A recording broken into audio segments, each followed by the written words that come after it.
오늘 말씀 같이 보십니다. 마태복음 27장 27절로 44절까지 말씀입니다. 마태복음 27장 27절로 44절까지 말씀입니다. 신약성경 50페이지 마태복음 27장 27절로 44절까지 말씀 우리 한 목소리로 같이 봉독하겠습니다.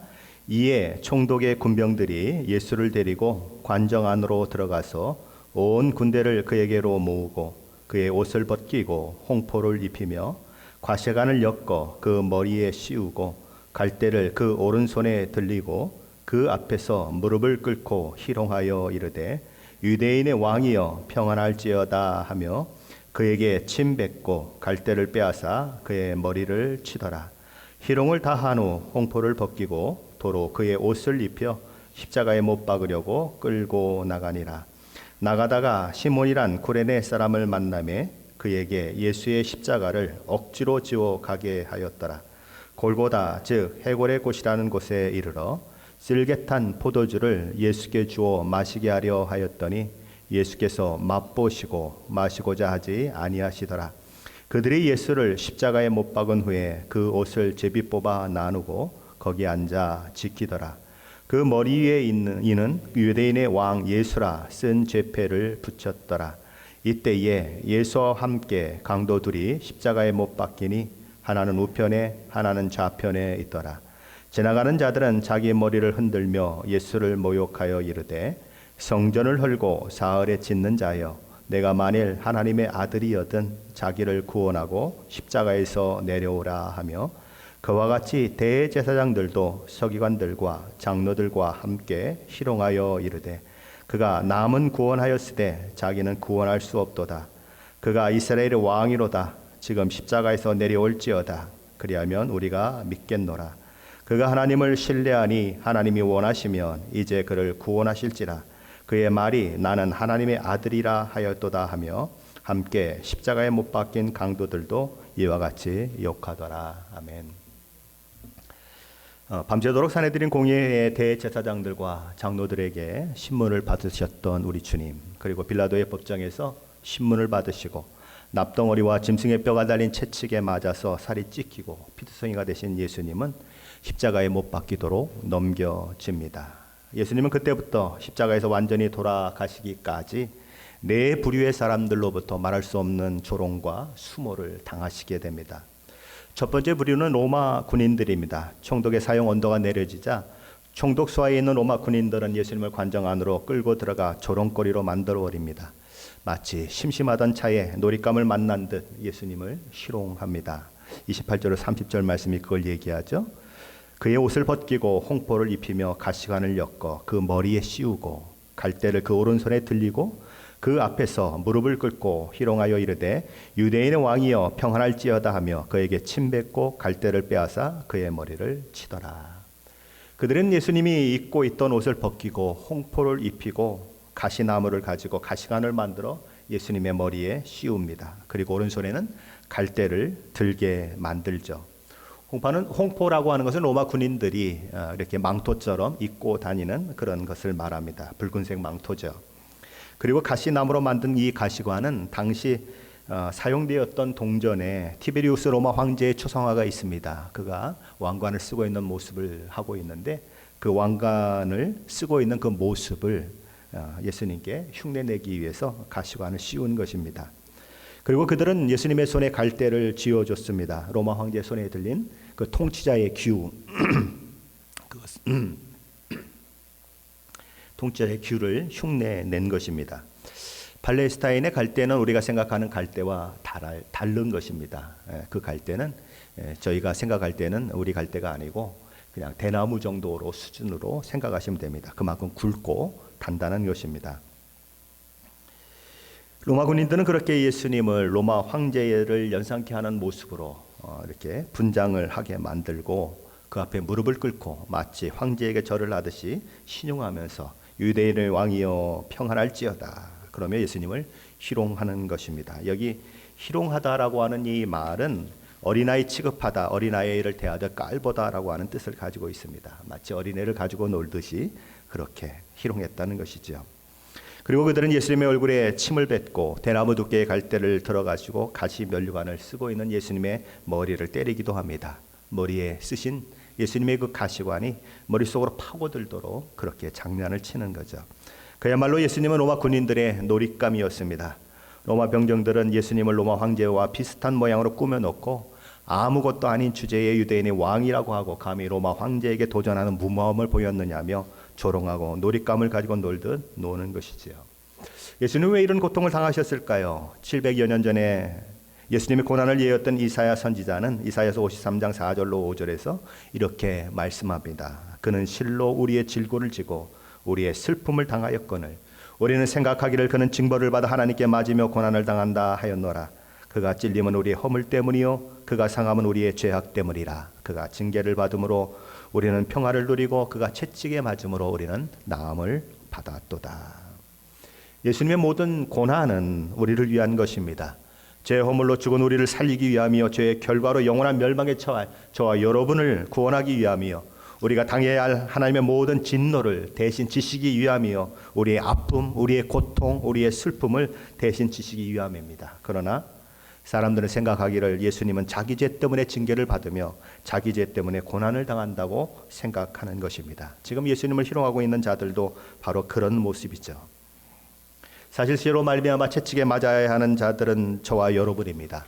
죄로 말미암아 사탄으로부터 온갖 조롱과 놀잇감처럼 취급을 받아야 하는 사람들은 바로 저와 여러분입니다. 십자가에 달려 죽어야 할 사람들도 죄인된 저와 여러분입니다. 그러나 저와 여러분이 받아야 할 모든 것을 예수님이 다 받으셨습니다. 로마 군인들이 실컷 희롱하고 희낙낙거리고 그렇게 즐거움을 누리다 다시 예수님에게 입혔던 홍포를 벗겨내고 이제 원래 겉옷을 입히신 후에 십자가에 못 박으려고 그분을 끌고 나가죠. 십자가의 가로막대를 어깨에 메시고 언덕길을 올라가시는 주님은 몇 번이나 넘어지고 또 넘어지십니다. 밤새 신문을 당하셨습니다. 채찍질 당해서 온몸에 상처투성이고 너무 많은 피를 흘렸습니다. 그래서 가실 수가 없는 거죠. 로마 병정들은 그런 예수님을 보고 지나가던 사람 중 한 사람을 무작정 잡아서 예수님이 지고 가시는 십자가 가로막대를 대신 지고 가게 만들죠. 구레네 사람 시몬이라고 하는 사람입니다. 그는 억지로 예수님의 십자가를 지었는데 나중에 전승에 의하면 예수님의 제자가 되었다고 그렇게 이야기를 하는 사람입니다. 그렇게 예수님은 골고다 해골의 곳이라고 하는 곳에 도착하시고 그곳에서 그 저주의 십자가에 달리십니다. 로마 군인들은 그런 예수께 쓸개탄 포도주를 건넵니다. 십자가에서 당하는 고통을 조금이라도 덜어주겠다는 거죠. 하지만 예수님은 마시기를 거부하십니다. 십자가의 모든 고통, 저와 여러분을 위한 그 고통을 100% 다 당하시겠다고 거부하시는 것이죠.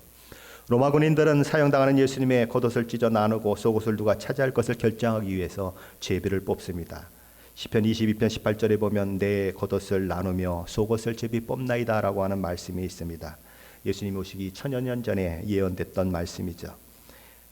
바로 그 말씀대로 되어지는 것을 우리는 보게 되는 것입니다. 예수님의 머리 위에는 유대인의 왕 예수라고 하는 제패가 달려 있습니다. 그리고 예수님 좌우편에는 자기 죄 때문에 십자가의 형에 처해진 두 강도가 달려 있습니다. 그렇게 십자가 위에서 고통을 당하시는 예수님, 그 예수님을 조롱하는 또 한 무리들이 있었습니다. 그들은 누구냐 하면 지나가는 행인들이었어요. 우리 39절로 40절 말씀 같이 한번 읽어봅니다. 39절로 40절입니다. 지나가는 자들은 자기 머리를 흔들며 예수를 모욕하여 이르되 성전을 헐고 사흘에 짓는 자여 내가 만일 하나님의 아들이여든 자기를 구원하고 십자가에 내려오라 하며 예수님 오시기 전 천년 전에 기록된 다윗의 시편 22편에 예언된 그대로 또 성취되고 있습니다. 시편 22편 7절은 이렇게 말합니다. 나를 보는 자는 다 나를 비웃으며 입술을 삐죽거리고 머리를 흔들며 말하되 그들은 말합니다. 뭐라고 말합니까? 성전을 사흘에 짓겠다고 큰 소리를 치더니 겨우 이 꼴이냐. 너는 네가 하나님의 아들이라고 하지 않았느냐. 그러니 하나님의 아들이라면 당장 능력을 베풀어서 그 십자가에서 한번 내려와 봐라 라고 조롱하는 것입니다.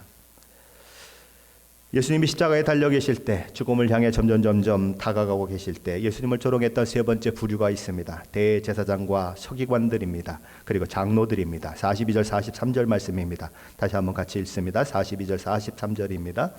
그가 남은 구원하였으되 자기는 구원할 수 없도다. 그가 이스라엘의 왕이로다. 지금 십자가에서 내려올지어다. 그리하면 우리가 믿겠노라.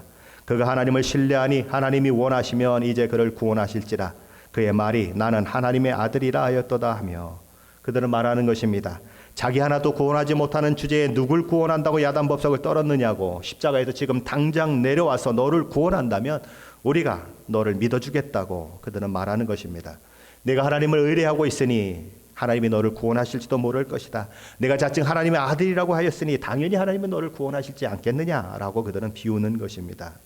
시편 22편 8절에 이렇게 기록되어 있죠. 그가 여호와께 의탁하니 구원하실 걸, 그를 기뻐하시니 건지실 걸 하나이다. 예수님은 그렇게 조롱을 당하죠.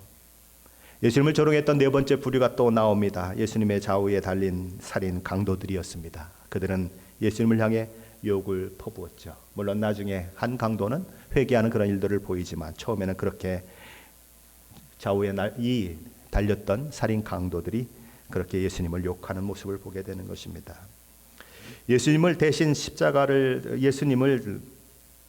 예수님은 우리 대신에 십자가를 지심으로 구원하시기 위해서 그렇게 그곳에서 죽으시지만 누구를 위해서 그렇게 죽으셨습니까? 다 이런 무지몽매한 사람들을 위해서 죽으셨습니다. 자기들을 구원하여 십자가에 달리신 것도 알지 못한 채 자신의 구원자요 주가 되실 그분을 향해서 온갖 조롱과 비웃음을 쏟아내는 어리석은 죄인들을 위해서 예수님은 십자가에서 죽으셨습니다. 예수님은 그 수모, 그 조롱을 다 감당하셨어요. 그 아픔을 다 감당하셨습니다. 십자가에서 우리 예수님은 무엇을 말씀하고 계실까요? 하나님께서 무엇에 관심이 있으신지를 보라는 것입니다. 저와 여러분도 예수 믿기 전에 어떤 모습을 보였습니까? 저와 여러분도 예수 믿기 전에 예수 믿는 사람들을 향해서 어떤 조롱을 하셨습니까? 어쩌면 십자가 밑에서 조롱했던 그 사람들의 모습이 저와 여러분의 모습일 수도 있습니다. 저와 여러분이 예수 믿고서 저와 여러분은 어떤 모습으로 신앙생활을 하고 있습니까? 우리의 모습 가운데 어떤 모습이 드러나고 있습니까? 우리 주님은 십자가의 그 모습을 통해서 우리에게 말씀하십니다. 하나님의 관심이 어디 있는가 보라. 내가 무엇 때문에 죽고 있는가 보라고 말씀하십니다. 무엇 때문에 죽고 계십니까? 무엇에 하나님은 관심을 가지고 계십니까? 죄예요. 죄의 문제입니다. 죄를 해결하시는데 우리 하나님은 목적을 두시고 예수 그리스도 성자 하나님을 십자가에 못 박는 그 일을 하고 계신 것입니다. 저와 여러분의 신앙생활에서 가장 관심을 가져야 하는 것이 무엇일까요? 저는 그것이 죄라고 생각합니다. 저와 여러분의 삶 속에서 가장 큰 관심은 십자가에서 예수 그리스도에서 지고 가신 그 죄인 것입니다. 그 죄가 얼마나 무서운 것이고 그 죄가 하나님이 얼마나 진노하는 것이고 하나님이 얼마나 싫어하시는 것인가 우리는 생각해야 하는 것입니다. 예수님 말씀하세요. 내가 무엇 때문에 십자가에 죽었고 아버지께서 무엇 때문에 아들을 이 땅에 보내셨는지를 생각해라. 무엇 때문인가? 죄 때문이에요. 우리 하나님께서 죄의 문제에 대해서 얼마나 심각하게 생각하시는지를 봐라. 십자가를 봐라 라고 말씀하시는 것입니다. 신앙생활 오래 하셨습니까? 신앙생활 오래 하셨다면 죄에 둔감해져서는 안 됩니다. 죄에 자꾸 점점 더 민감해지셔야 합니다. 작은 죄에도 통곡할 수 있어야 합니다. 다 그렇게 사는 거야 아니에요. 십자가는 그렇게 얘기하지 않습니다. 죄는 하나님을 슬프시게 하고 하나님을 분노케 하는 것입니다. 아들을 십자가에 못 박을 정도로 하나님의 진노는 그 죄 가운데 쏟아졌습니다. 신앙 생활이 깊어지면 깊어질수록 신앙이 좋은 사람이 누굽니까? 죄에 민감한 사람입니다. 신앙이 깊은 사람이 누굽니까? 죄에 민감한 사람입니다. 죄와 피 흘리기까지 싸우는 사람이 가장 위대한 사람이요 가장 큰 믿음을 가진 사람인 것입니다. 그것이 하나님을 닮은 자녀의 아름다운 모습인 것입니다. 오늘 십자가를 보십시오. 십자가에서 하나님이 어떻게 하시는지 예수 그리스도께서 십자가에서 무엇을 이루셨는지 보시며 그것이 무엇 때문인지를 생각하십시오. 저와 여러분의 죄 때문입니다. 죄의 심각성을 우리는 알아야 하는 것입니다. 그래서 날마다 죄에 민감해야 하고 날마다 우리의 작은 죄도 하나님 앞에 나아가 통곡하며 아뢰고 슬퍼할 수 있는 마음이 우리 가운데 있을 때 우리는 점점 성화되어 가고 하나님의 자녀의 아름다운 모습으로 세워져 갈 것입니다. 저와 여러분이 그렇게 죄에 민감한 자들로 죄의 심각성을 아는 자들로 이 고난주간에 세워질 뿐만 아니라 앞으로의 모든 신앙생활 가운데 그렇게 세워지시기를 예수 그리스도 이름으로 간절히 축원합니다.